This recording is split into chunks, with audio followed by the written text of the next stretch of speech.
Good evening, Mark Sudduth, HurricaneTrack.com here with your Hurricane and Hurricane HD video blog for Sunday, the 9th of September, 2012. A look at the tropics.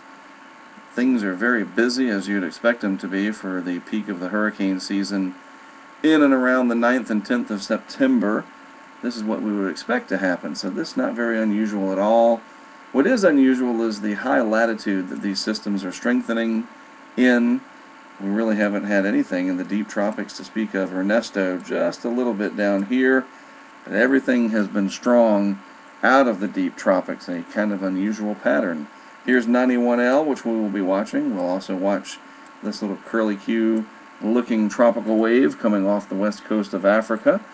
And if we look at a satellite picture of the Atlantic Basin, our two storms out here, one of them Hurricane Michael, are almost in the same latitude, both of their centers, which is in and of itself kind of unusual to see that. Then we have 91L here, and you can even tell there's dry air all around it coming off of Africa. We'll look at a different satellite perspective of that in a moment. Zoom back out a little bit so we can get a better perspective. In the northwest Atlantic, you can see a very large center of circulation with Leslie. All of this energy brushed past Bermuda, gave them a few power outages and signs down here and there. But as expected, nothing too severe as it went well east of Bermuda. But all of this warm energy in the tropical cyclone will impact Newfoundland here in the next 48 hours. And this could be quite a serious storm for them.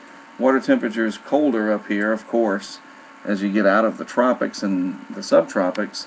But a hit from the south to south-southwest could mean quite a disruptive storm for that region. We'll wait and see how things pan out, and I will address that more tomorrow as we get closer with some more data for that region.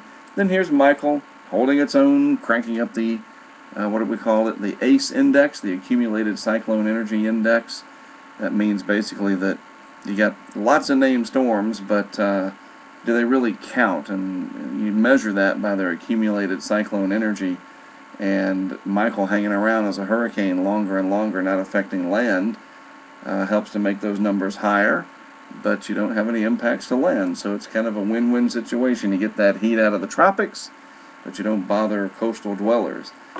Here is that Saharan air layer coming off of Africa, getting wrapped up around and surrounding 91L. This will probably eventually develop, but it's going to head for this big hole that's sitting out here, sort of this alleyway in the central Atlantic. There's just a lack of ridging to steer these west. The last time I really saw that was 2008, with the exceptions of Irene last year and Isaac this year. Nothing has been able to get through. So many of these storms have turned east of the United States and east of the islands, with only a couple here and there getting past.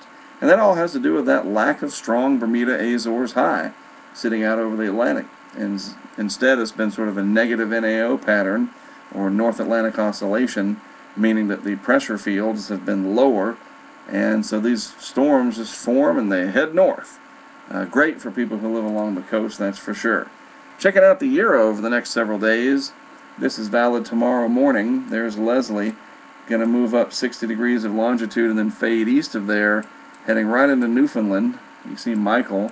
And then watch what happens. We do have a system that tries to develop off of the coast of Mexico, but it's going to move out to the west. See?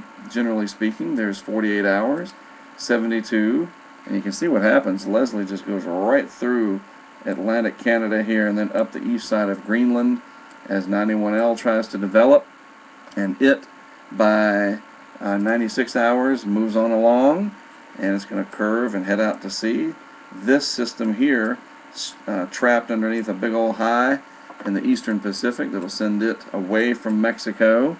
And finally, at day 5, you see it all coming together. Our system in the eastern Pacific that the models look like they try to develop. Well to the southwest is the Baja.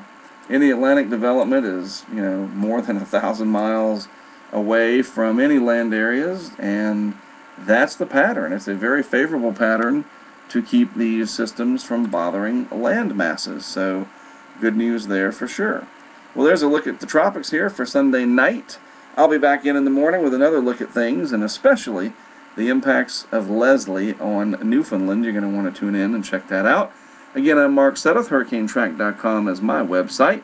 Always a pleasure to produce these videos for Hurricane and Hurricane HD, and I'll be back in the morning to do it again.